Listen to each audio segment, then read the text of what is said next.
With the gun violence in the US, the knife crime in the UK, kidnappings, rituals in Africa, especially Nigeria, the world has become so unsafe. But what is that missing link? Yes, moral decadence in the world. There is a missing link, and there is a guest who is coming to tell us what this missing link is. Do you want to know who my guest is? Then stay tuned. Right after this break, I'll bring him in. My name is Tola Oni.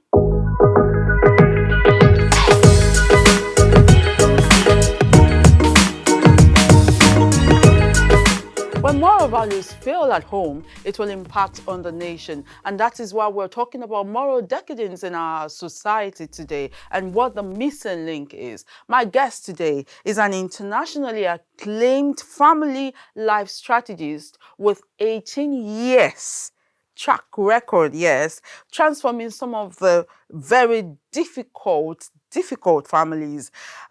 Is an unconventional thinker, a body of knowledge that assists families, builds systems, and supports their happiness. And is a father of family system engineering. Is none other than Praise Fowowe, PF for short. Welcome to the show. It's so good to be here. All right. Before we dig deep, I just want you to tell us what moral decadence actually is from your point of view. Well, moral decadence is when you have a situation that is going out of hand where acceptable standards have been violated and it's now become a free-for-all. You know, it's like when you have in a nation, there are no laws. Anarchy is what you have.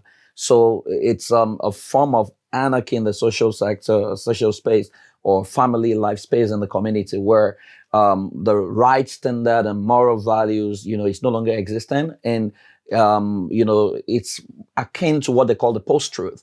Post-truth is where there is no right and wrong, where the loud is the new right. And it doesn't matter what that loud is. Once it's loud enough and it's trending, it becomes the new right. And that's where we are. All right. So with that established now, what is the cause? What is that missing link? Why are we having all of this? Well, so parenting has failed over time compared to, what it used to be. And knowledge has increased. When I was growing up, there was no internet. So you had to depend on, parents had absolute time for their children. So you have to literally listen to your parents. And then if you have any source of information, it has to be on radio, and which was basically regulated. There were no 24-hour radio station or TV station. But now you have a situation where every information is on a click and you don't even know what is right and wrong because internet is a leveler.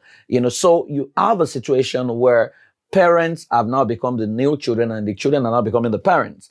So when you have a situation like that, where people who have no business, parenting begins to parent, who don't understand anything about parenting, what you're going to have is a situation where, whatever, people believe will go.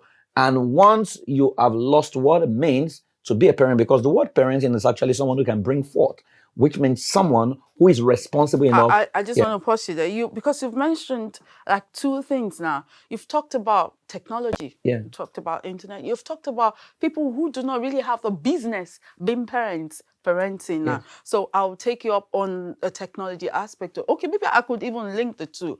All right. With the advent of technology now, I can actually control what my children watch when I'm at home. Mm-hmm. There are lots of ways to do that. But when I'm not there, how do I do that? Does that make me a bad parent? Well, so it's like saying that you can control your children driving your car when you're there. And when you're not there, your key is still in there and they can go drive themselves to death, basically, right? Because parenting is, that's why you're an adult. That's why they're children. It's about being responsible. It's about building systems that can deliver the outcomes you want, right? So people need to have conversations around at what age does a child go on the internet, unaided? At what age do you hand over a phone to your child? Because, and what preparation must be in place before you do that. I say to parents that handing a phone to your child, an internet-enabled phone, it's like handing your car key to your child, then gathering prayer warriors to pray against the car being accidented or your child getting involved in an accident. It's going to happen. It's only a matter of time. So there are systems and principles you need to put in place. And what I always say to parents is that your child does not have a phone. You have given a phone to your child on trust for a purpose. I mean, you need to have conversations that your child does not own a phone. You've given a phone to your child in trust. And if you've given a phone to your child in trust, you need to dictate the rules of that phone. But what has happened over time is parents have switched to another extreme where they've totally lost control. I mean, I see parents say to me that my child does not listen to me. And they say it with confidence, and I'm wondering, is the child your child or someone else's child? But do you know that some children now want to act independently, even as young as they are? Even right from babies, they just want to be independent. How does a parent manage that kind of situation? There is nothing like a child is acting independently, because you are pretending not to know that that child came out of your womb. You're pretending not to know that there was a point in time that that child was absolutely dependent on you. So what did you do at those helpless moments where the child was absolutely in your hand? Whatever you see is a report card of what you put in place. It's garbage in, garbage out. So you cannot say that my child does not listen to me. No. Maybe you don't understand your child. Maybe you have not mastered the communication style for your child. Maybe you don't even know who your child is. You don't know your child's personality. And so when your knowledge about parenting is shallow, then you will begin to complain about what, adequate knowledge or exposure should have helped you deal with. So when parents say to me, my teenagers does not listen to me, I have teenagers, and I'm wondering, what world are these ones from? Because what you see in your teenage years is the report card of what you have done in the toddling years, right? And what happens in the adult years is the report card of what you have done in the teenage years. So what I see is parents don't know the roles they need to play in the life of their children. So for example, from ages 0 to 3, your role is a scout. You're supposed to activate your observational skills to observe the signal your child is sending and interpret the signal accurately. So you do not judge a child in the first 3 years. But we know parents who are already slapping and sparking and shouting and yelling at a child within the first 3 years because a child spilled water, which is expected behavior at 3. But people think about it as bad behavior and they spank and shout on the child. But from ages 4 to 6, your child will learn from what they see you do. So you're a model. You need to model competence, model hard work, model every value you want to see in your child. Because from age 7 to 9, you're an instructor. That is the age where you begin to instruct your child's brain, where you create a domestic management system depending on how you want your child to turn out and how you want him to think. Now, from ages 10 to 12, you are a friend. Now, that's where a lot of parents lose their children because you now have a situation where you're at loggerheads. But that's the age where you defer to your child. You learn their passwords, you learn their slangs, you learn their dance steps, you allow them teach you because in teaching you, that's where you can balance perspectives. But from ages 13 to 18, you are a coach. Now, a coach helps a player design strategy and balance perspective, where you never teach a child anything without knowing what you know about the subject you want to teach. But a whole lot of parents have not learned to respect their children, so they keep seeing the child as the little baby that came out of my womb. So even when the child begins to grow, they still what they still see is the little baby they held in their hands. And that's where usually this problem comes from.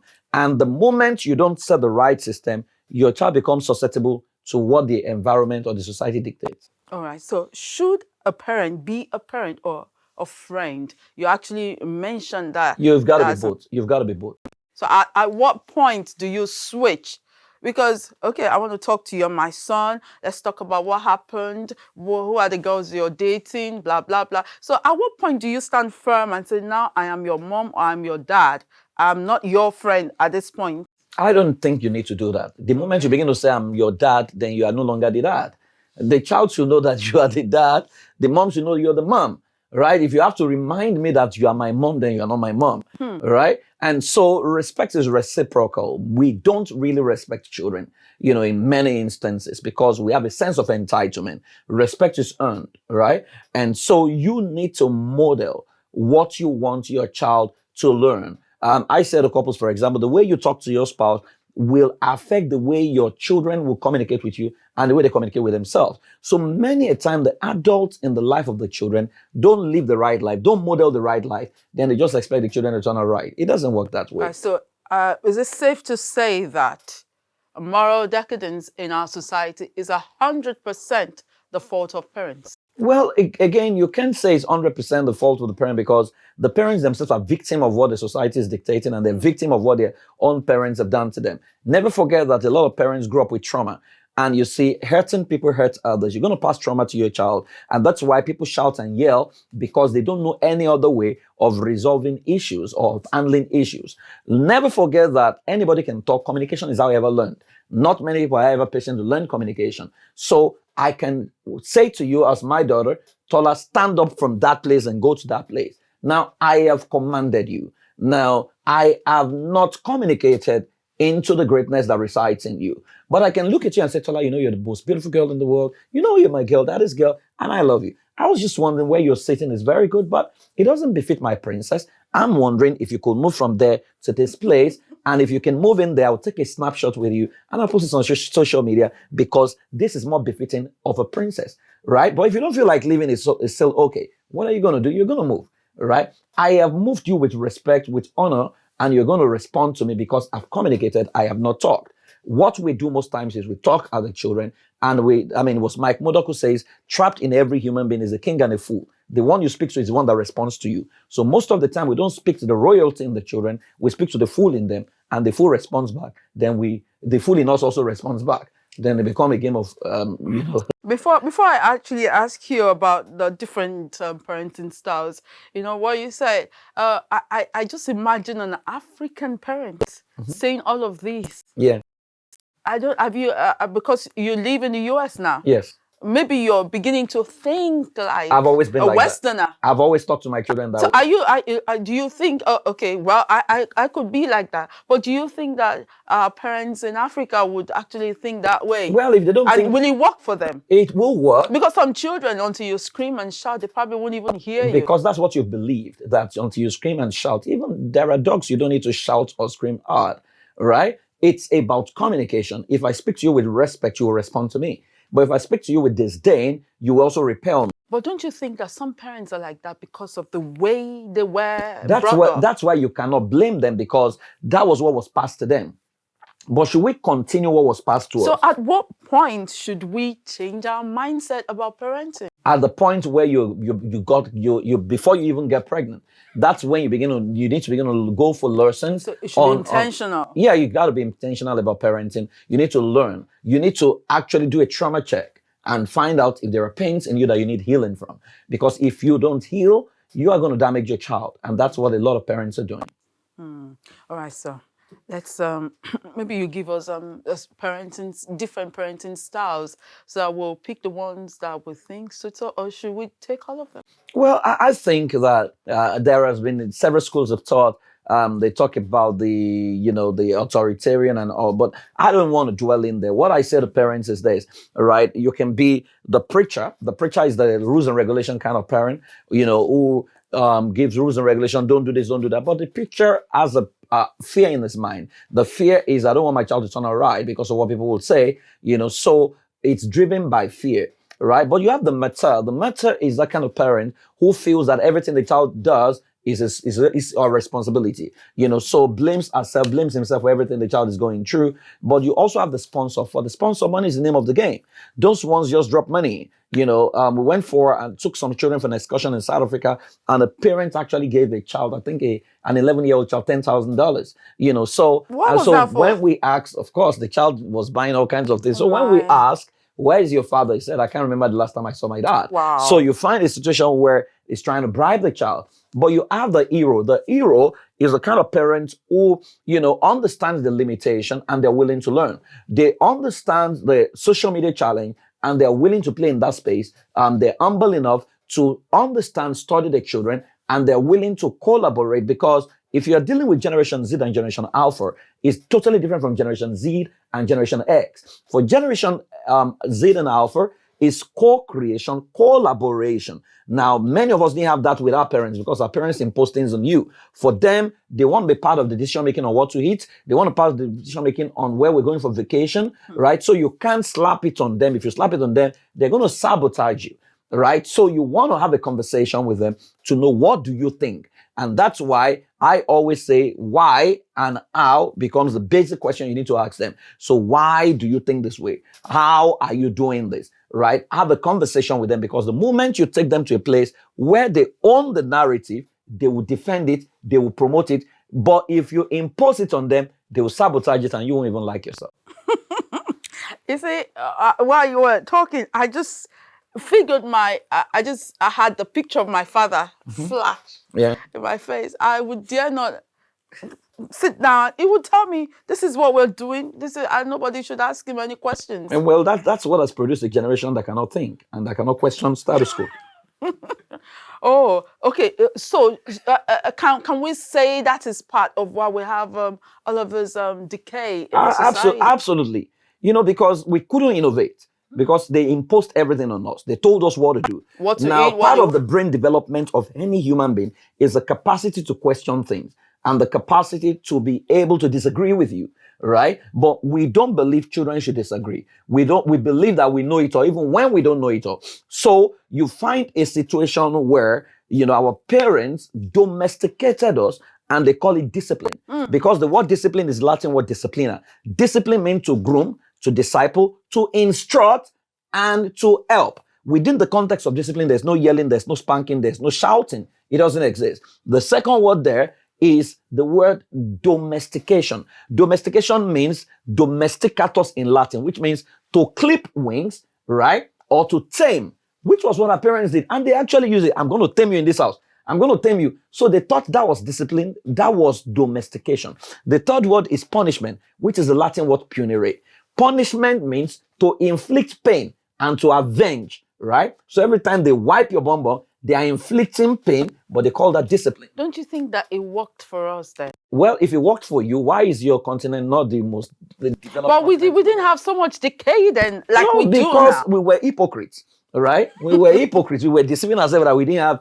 The decadence has always been there. It's just social media that is now magnifying it. It's always been there. There were people who got pregnant when we were kids. There were families where stuff happened. We knew many of these things that happened, right? Except we want to fool ourselves, right? So what I always say to people is that the test of discipline is to look at your environment.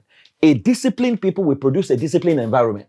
If your environment is not disciplined, then you can't say you are disciplined. So if our environment looks domesticated, then we were domesticated, right? But we were tamed, right? So it would appear as if we were disciplined, so we couldn't question, and that's what is still happening. So you have leaders in Africa who are terribly governing Africa, but the people cannot speak against them. So when the leader shows up, the people will be forced to praise them, but when they turn their back, the people will curse them. Now, that's domestication. Those are some of the symptoms of domestication. So we were not really allowed to express ourselves and become who we truly wanted to be, because you couldn't even tell your parents these are some of the things you wanted to do. They will force you to do what they want you to do. You are either going to study law, medicine, engineering, or accounting. Right? Oh It's not more than that. Right? So so imagine a child who could play football, in fact, they will sing for you and tell you that those kind of people are not going to make it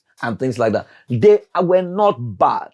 That was the way they were also domesticated, basically. And that's what and that's why it's got to be a measure of balance in our age and time to now say that we need to pick a bit from the old block and add from the new block and create a robust system that can now produce an authentic human being who can question his environment, who can question you as a parent, right? And who can collaborate with you in the way that both of you can promote the best interest of yourself and get the best out of life. Great. I love that. Who can question the system, question you, and you won't say, no, you don't talk to me like that. No, you don't ask me questions. I decide what happens in this house.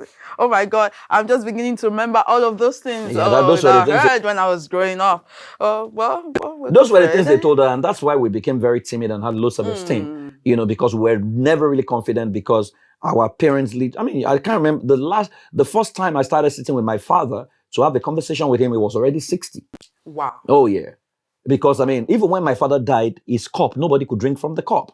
Nobody could use his spoon. We're still scared. Because there was daddy's cup, he had a chair. Nobody could sit on that chair. We were always afraid that, you sit on my father's chair, you use my father's cup, you use my father's spoon. So even after he died, nobody could still use it. And what kind of life is that?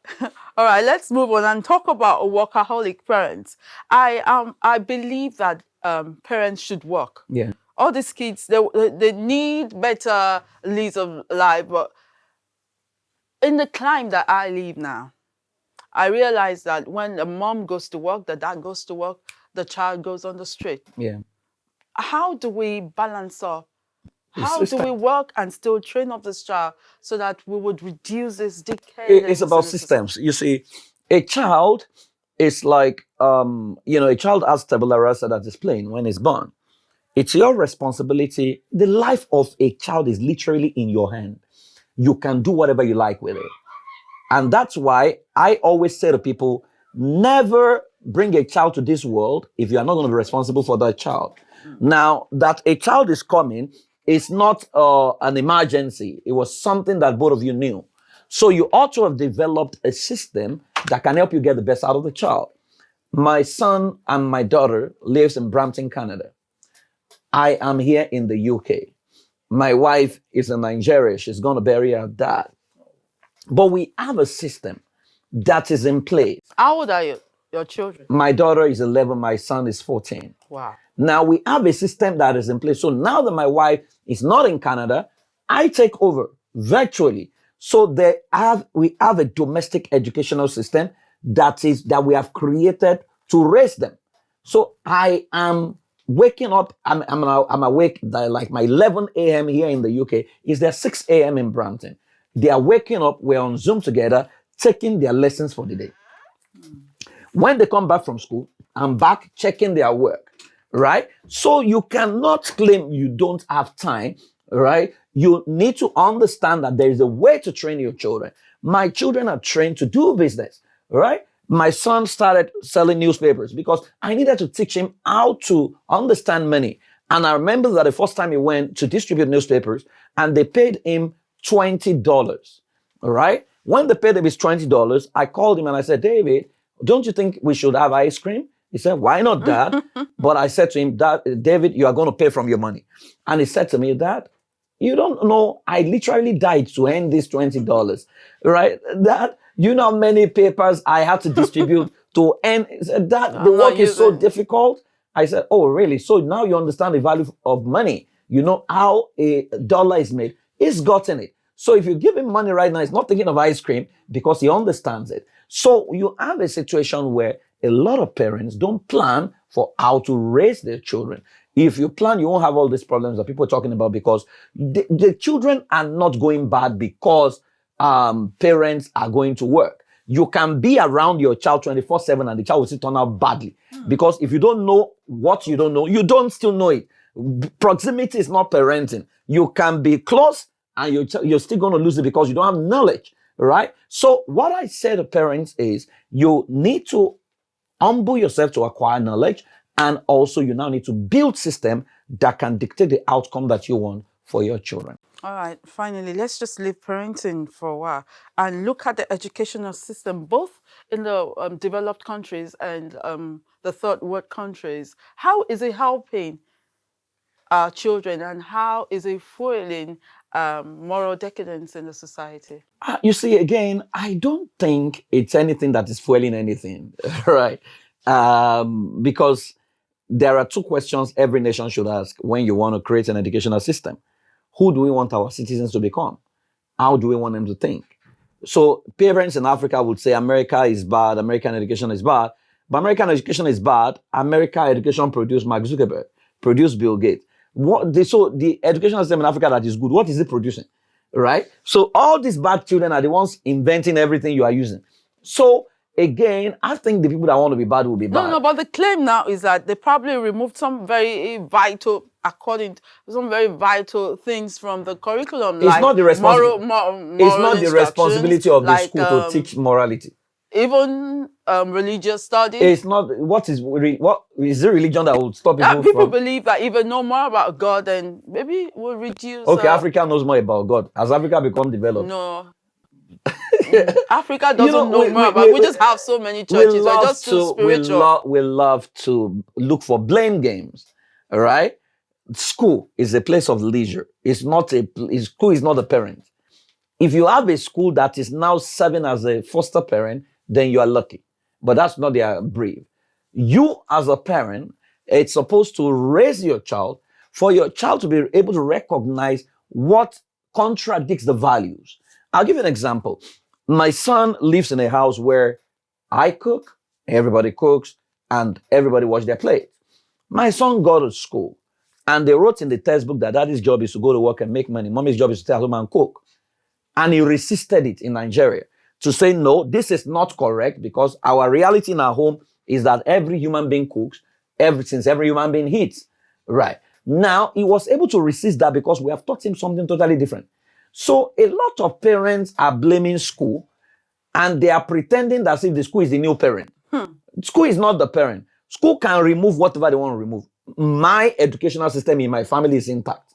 You can't legislate that. Government can even say, we will no longer teach anything, right? I will still teach my child what I need to teach my child.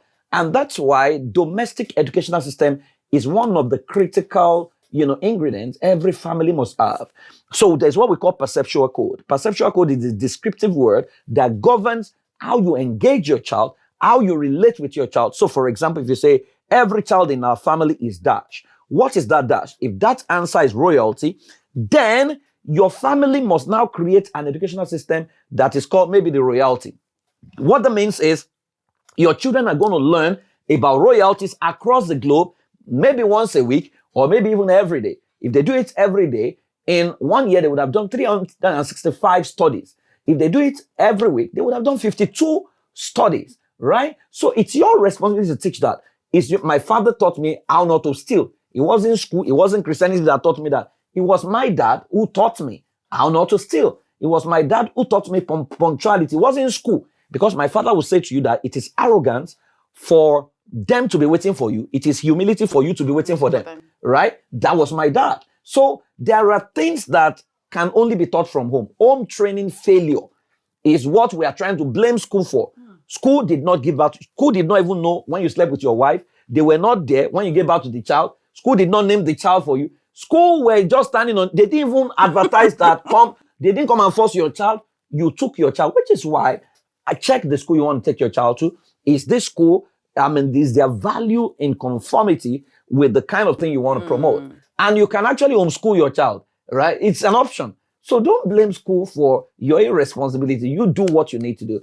I understand where you're going. Depending on the government in power, right? People are pushing all kinds of agenda. Yes, you can't stop the agenda, but you can also create your own agenda from your home and make your child into a trident that nobody can humiliate or nobody can intimidate. It's your choice, and you can make it happen. I love that. Create your own agenda from your home. PF, thank you. It's been nice talking to you. My pleasure. But before I let you go, I just want you to summarize everything for us. What is that missing link? Well, the missing link is ignorance. I think that's what it is.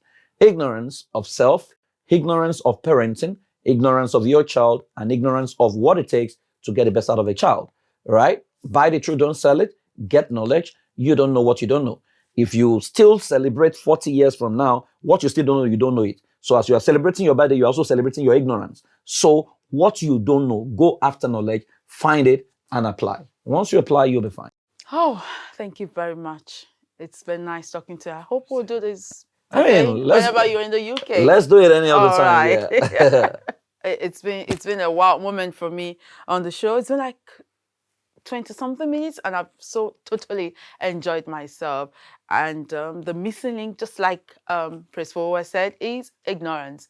Ignorance of parenting, ignorance of self, ignorance of the child, and what it takes to raise a child. So wisdom is a principal thing. So let's go ahead and get it and make this world a better place for all of us to live in. And please do me a favor and just punch that button and subscribe to the channel. All right, my name is Tola, and please do remember to share this link and let's know what you think about moral decadence in our society.